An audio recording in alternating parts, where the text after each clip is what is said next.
Dears welcome back to silent learning. It's me Rohit. മക്കളെ, 8th CBSE new NCERT text ബുക്കിലെ കോർഡിലേറ്ററൽസ് എന്ന ചാപ്റ്ററിൽ നിങ്ങൾക്ക് ഏറ്റവും കൂടുതൽ കൺഫ്യൂസിംഗ് ആവുന്ന ഒരു ഏരിയ ആണ് ഈ കൊടുത്തിട്ടുള്ള വെൻ ഡയഗ്രത്തിന്റെ ഈ ഒരു ടോപ്പിക്.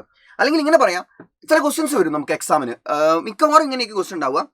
അതായത് ലൈക്ക് എല്ലാ റോംബസും കൈറ്റ് ആണോ, എല്ലാ റോംബസും പാരലലോഗ്രാം ആണോ, അല്ലെങ്കിൽ എല്ലാ കൈറ്റും പാരലലോഗ്രാം ആണോ, all kites are parallelogram, state whether it's true or false. ഇങ്ങനത്തെ ക്വസ്റ്റ്യൻസ് ആണ് ഒരുപാട് ഈ ചാപ്റ്ററിന് നമ്മളെ കൺഫ്യൂസിങ് ആക്കുന്ന രീതിയിൽ ചോദിക്കാൻ സാധ്യതയുള്ളത്. ബാക്കിയുള്ള ക്വസ്റ്റ്യൻസ് ഒക്കെ നമുക്ക് എങ്ങനെയെങ്കിലുമൊക്കെ നമുക്ക് ആൻസർ ചെയ്യാം. നമ്മൾ പഠിച്ചു പോയി കഴിഞ്ഞാൽ ഒരു ഇതൊക്കെ നമുക്ക് ആൻസർ ചെയ്യാൻ പറ്റും. ഇപ്പോൾ എന്താ പറയുക, പാരലോഗ്രാമിൻ്റെ പ്രോപ്പർട്ടീസ് ആയിക്കോട്ടെ, ഡയഗണൽ, ഇപ്പം അങ്ങനെ എന്തായിക്കോട്ടെ നമുക്കത് ആൻസർ ചെയ്യാൻ പറ്റും. പക്ഷേ ഈ ടൈപ്പ് ക്വസ്റ്റ്യൻസ് വരുമ്പോൾ എത്ര നല്ല പോലെ പഠിക്കുന്ന കുട്ടികളാണെങ്കിലും കൺഫ്യൂസ്ഡ് ആയി പോകുന്നൊരു സിറ്റുവേഷൻ ഉണ്ട്. ആ ഒരു സിറ്റുവേഷൻ ഒഴിവാക്കാൻ വേണ്ടിയിട്ട് ഇതിലൊരു ക്ലിയർ അണ്ടർസ്റ്റാൻഡിങ് കിട്ടാൻ വേണ്ടിയിട്ടാണ് ഈ ഒരു ഫിഗർ അവർ NCERT ടെക്സ്റ്റ് ബുക്കിൽ കോർഡിലേറ്ററൽസ് എന്ന ചാപ്റ്ററിൻ്റെ ഏറ്റവും ലാസ്റ്റ് പേജിൽ അവർ കൊടുത്തുള്ളത്. നമുക്ക് ഈ ഫിഗർ ഒന്ന് അനലൈസ് ചെയ്താലോ, ഞങ്ങൾക്ക് കൃത്യമായിട്ട് ഈ ഫിഗറിൻ്റെ മീനിങ് എന്താണെന്ന് നിങ്ങൾക്ക് പറഞ്ഞുതരാം. നോക്കുക, സംഭവം ഇത്രയേ ഉള്ളൂ. ഇവർ പറയുന്നത് എന്താണെന്ന് അറിയാം മക്കളെ.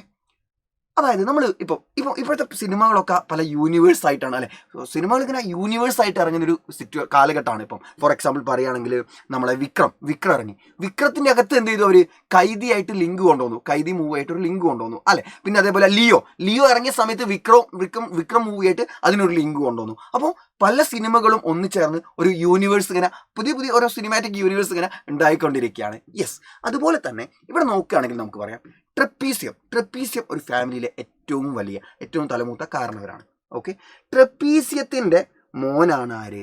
പാരലലോഗ്രാം.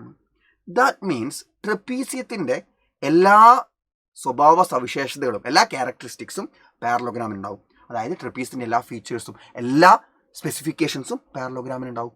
ട്രപ്പീസിൻ്റെ പ്രോപ്പർട്ടീസ് എന്തൊക്കെയാണോ അതൊക്കെ പാരലോഗ്രാമിനും ഉണ്ടാവും. ഓക്കെ അല്ലേ? ഓക്കെ, ഇനി തിരിച്ച് എല്ലാ പാരലോഗ്രാമും ട്രപ്പീസിയാണോ? അല്ല. കാരണം പാരലോഗ്രാമിൻ്റെ ട്രപ്പീസിനുള്ളിൽ കുറേ ഏരിയാസ് ഇല്ലേ, അത് പാരലോഗ്രാമിൻ്റെ ഉള്ളിൽ വരുന്നതല്ല. ട്രപ്പീസിൻ്റെ അകത്ത് ഈ ഏരിയ ഒക്കെ കണ്ടോ, അത് പാരലോഗ്രാമിൻ്റെ ഉള്ളിൽ വരുന്നുണ്ടോ? പാരലോഗ്രാം എന്ന് പറഞ്ഞാൽ ആ ഗ്രീൻ സർക്കിളാണ് ഇത്. അതിൻ്റെ ഉള്ളിൽ വരുന്ന ഏരിയ, അതിൻ്റെ ഉള്ളിൽ വരുന്നതാണിത് പാരലോഗ്രാംസ്. അതിൻ്റെ പുറത്ത് പാരലോഗ്രാം വരില്ല. ആ പാരലോഗ്രാമിൻ്റെ സർക്കിളില്ലേ, അതിൻ്റെ ഉള്ളിലേ പാരലോഗ്രാംസ് വരുള്ളൂ, അതിൻ്റെ പുറത്ത് വരുന്നൊന്നും പാരലോഗ്രാമില്ല. അപ്പോൾ ട്രപ്പീസിയത്തിൽ അതിൻ്റെ പുറത്ത് കുറച്ച് ഏരിയ ഉണ്ട്. ദാറ്റ് മീൻസ് പാരലോഗ്രാംസ് എല്ലാം ട്രപ്പീസിയം അല്ല. എല്ലാ ട്രപ്പീസിയവും പാരലോഗ്രാം അല്ല. പക്ഷേ എല്ലാ പാരലോഗ്രാംസും എന്താ ട്രപ്പീസിയ. കാരണം എന്താ, പാരലോഗ്രാം എന്ന ഫുൾ സർക്കിൾ കിടക്കുന്നത് എവിടെയാ? ട്രപ്പീസിയത്തിലാണ്. അതായത് എല്ലാ പാരലോഗ്രാംസും ട്രപ്പീസിയാണ്. പക്ഷെ തിരിച്ച് എല്ലാ ട്രപ്പീസിയവും പാരലോഗ്രാം അല്ല. ഓക്കെ അല്ലേ? ഇനി ട്രപ്പീസിയത്തിന്റെ മകനായിട്ട് നമുക്ക് ആരെ കൂട്ടാം? റെക്റ്റാങ്കിളിനെ കൂട്ടാം. ട്രപ്പീസിയത്തിന്റെ മകനാണ് ആര്? റെക്റ്റാങ്കിൾ.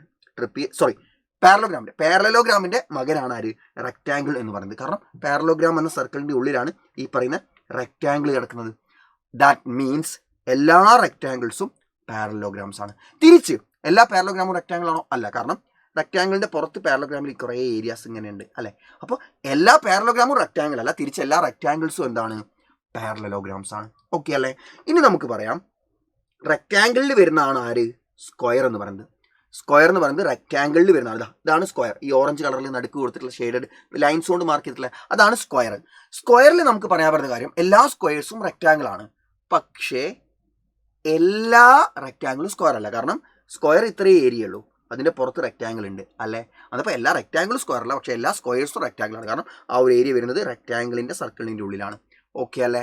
ഇനി വേറൊരു കാര്യം കൂടെ ചോദിക്കാം, ഞാൻ പറഞ്ഞുതരാം. എല്ലാ റെക്റ്റാങ്കിൾസും റെക്റ്റാങ്കിൾസ് വരുന്നത് പാരലോഗ്രാമിലാണെന്ന് നമുക്കറിയാം. പക്ഷേ അത് ട്രപ്പീസിൻ്റെ അകത്തും അല്ലേ വരുന്നത്. അപ്പോൾ എല്ലാ റെക്റ്റാങ്കിളും ട്രപ്പീസിലും പെടും. All rectangles are trapezium.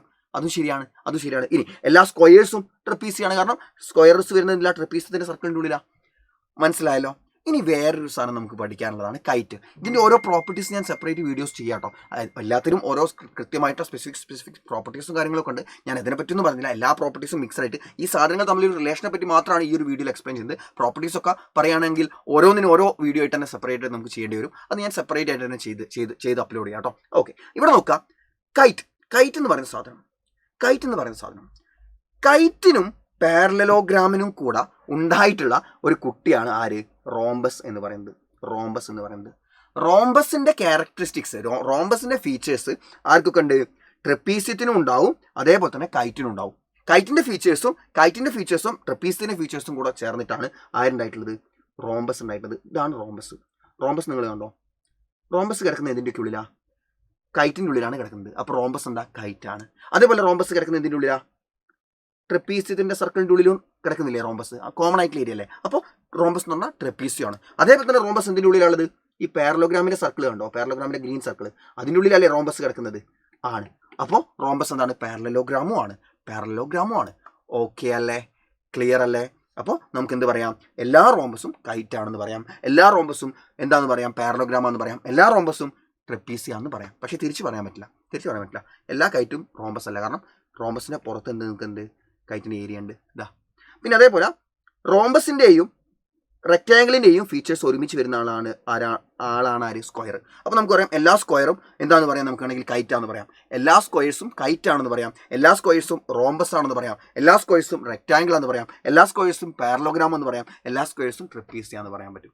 Okay, തിരിച്ച് പറയാൻ പറ്റത്തില്ല കേട്ടോ. ഓക്കെ അല്ലേ? അപ്പോൾ ഈ ഒരു ഫിഗർ നിങ്ങൾക്ക് ക്രിസ്റ്റൽ ക്ലിയർ ആയിട്ട് മനസ്സിലായിട്ടുണ്ട് എന്ന് വിചാരിക്കുന്നു. ദാറ്റ്സ് ഓൾ മക്കളെ. ബാക്കിയുള്ള ഓരോ പ്രോപ്പർട്ടീസ്, ഓരോന്നിൻ്റെയും പ്രോപ്പർട്ടീസ് മറ്റു പല വീഡിയോസ് ആയിട്ട് ഞാൻ നിങ്ങളുടെ മുന്നിലേക്ക് എത്തിക്കാം. That's all. ബൈ.